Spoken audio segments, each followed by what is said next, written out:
Hello and welcome back to Conquering My Collection, the first installment of 2023. I just felt like with all the Blu-ray reviews I've been doing lately with like all the fancy clips and stuff, I just wanted to do a bog standard basic episode of just talking about a Blu-ray that I watched recently. Actually, a Christmas present from Connie. As you know, I keep up to date with the Massive Cinema series. I have every spine number, but one had eluded me in 2022. I was like, oh shit, I missed that one. So Connie got me this for Christmas, and I thought I would just watch it straight away just to get right into it. And the film is Man Without a Star. So this is spine number 267 of the Massive Cinema collection. Stars Kirk Douglas, Gene Crane, Claire Trevor, William Campbell, Richard Boone, and it's directed by King Vidor. Now, from the cover, to me, this looks like maybe a war movie, but it's actually a Western. And the barbed wire on the cover there is very symbolic to what the movie is going to be about. So Kirk Douglas plays Dempsey Ray, and he's this guy, and I love the opening of the film. We get on this train. Anything that's set on a train, I'm instantly in.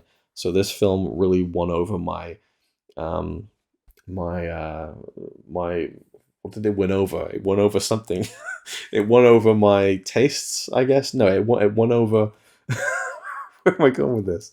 It won over. There's a sentence there that's waiting to be spoken, and I can't get it off out of my brain and out of my lips and through the microphone. And what is the term?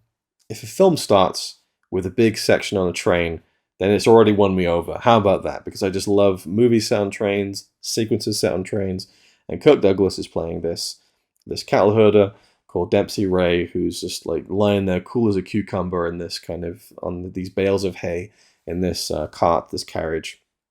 And there are other people on the train who are getting like pulled off because they're hitching a ride too. And there's a young man called Jeff, played by William Campbell. And Jeff is a young guy who gets taken under the wing of Kirk Douglas's character, Dempsey. And they end up in a new town. They go to Wyoming. So they came from Texas and they're now in Wyoming. And basically Dempsey, he had a rough time in Texas and he's trying to escape that, and he wants to go and kind of be a cowhand elsewhere and kind of get a fresh new start. So he rolls into town, confident as anything, and gets a job and goes to work on a ranch. And I'm telling you, Kirk Douglas in this film, so unbelievably charismatic. He is like the coolest fucking thing you've ever seen. This is a guy who nothing phases him. He's like Paul Newman level cool in this. And I've seen Kirk Douglas in films and I've really enjoyed him, but I've never seen him be this cool. And there's a point in the film where there's a new boss at the ranch that he's working at, and he's playing it sweet with her, but she's giving him nothing, and she's like, she's a real battle axe and everything.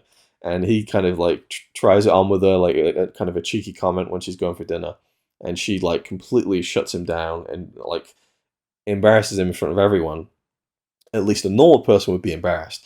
And all the men turn, they laugh, and one of them goes, "So how does it feel to be put in your place?" And he's like, "I don't know. Why don't you try putting me there?" It still doesn't phase him. And then he gets tripped over by the guy, and really embarrassed in front of all the guys. And he just turns around, he's got a big smile on his face, and let's go, motherfucker.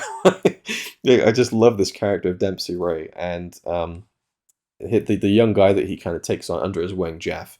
Jeff is like, he's got all the best intentions, but none of the real world experience of kind of riding horses, or well, you can ride a horse, but he can't herd or anything. He's not a good cowhand. But Dempsey takes a liking to him, and you find out later on in the film why he took a liking to him and why he kind of becomes quite protective over him. It's a really sweet relationship, and I really love the performances from both of them.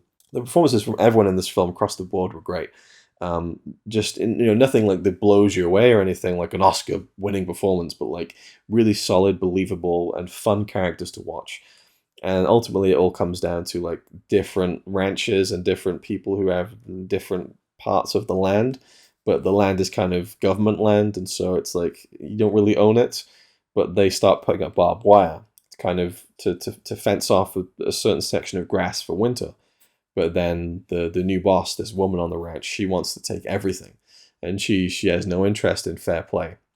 So now Dempsey is caught between his allegiance to this place where he works and then like doing the right thing, and then some people from his past turn up and make things a bit more complicated, and violence comes into it, and kind of betrayal, and quick video. I just absolutely fucking loved this film, and I didn't even realize till the final credits of the film where the song from the beginning is repeated again, like "A Man Without a Star."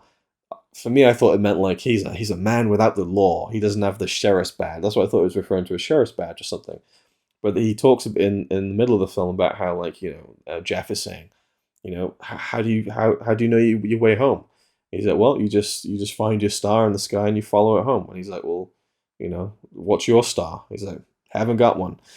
So he's a man without a star, and I just thought it was such a charismatic performance, and his kind of unbreakable coolness does get kind of challenged in the film, and he does go through a transformation there, which is the sign of a great actor. They can really pull it off.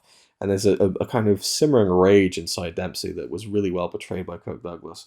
I think I'm a Kirk Douglas fan now. I can't wait to see anything and everything he's done now. So give me your recommendations for Kirk Douglas films, and this is another reason why I love this. I love collecting Blu-rays, and I love the blind buy aspect of it. Even though this was a gift from Connie, thank you, Connie. Looks like I'm looking up to the high heavens. She's literally asleep above me right now. So yeah, thanks to Connie for this. But it was just like, I wanted this because it's in the MOC collection. I didn't want it because of the film. I saw that it was Kirk Douglas, and that was intriguing enough. But and I don't love westerns either.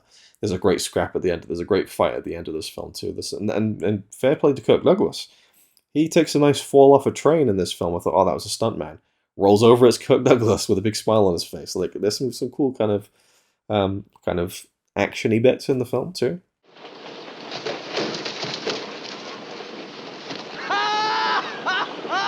Now watch me!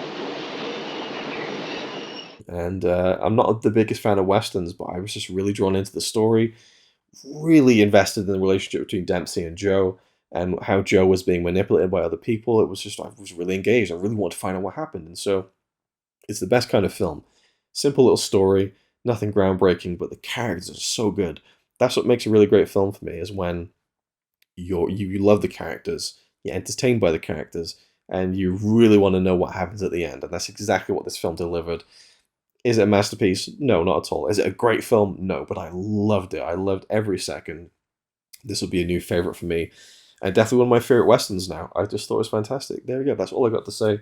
A nice quick video. Let me know if you've seen it, what you thought of it. I know I looked on Letterboxd, and it's kind of like middling reviews. People thought, yeah, it's pretty good, but nothing special. But what can I say? I just got taken away with it, and I love it when that happens, and when you're not expecting it, And I pushed myself to watch it just to not have it sit on the shelf, and just to kind of get to it straight away. And I'm so glad I did, because it was a great start to the new year of 2023 of watching some of my films in my collection. And I think there's a few in the MOC line starring Kirk Douglas. Ace in the Hole is one, I know for sure. So I better get cracking on those ones. Anyway, thank you for watching. Hope you enjoyed, and I'll see you in the next one.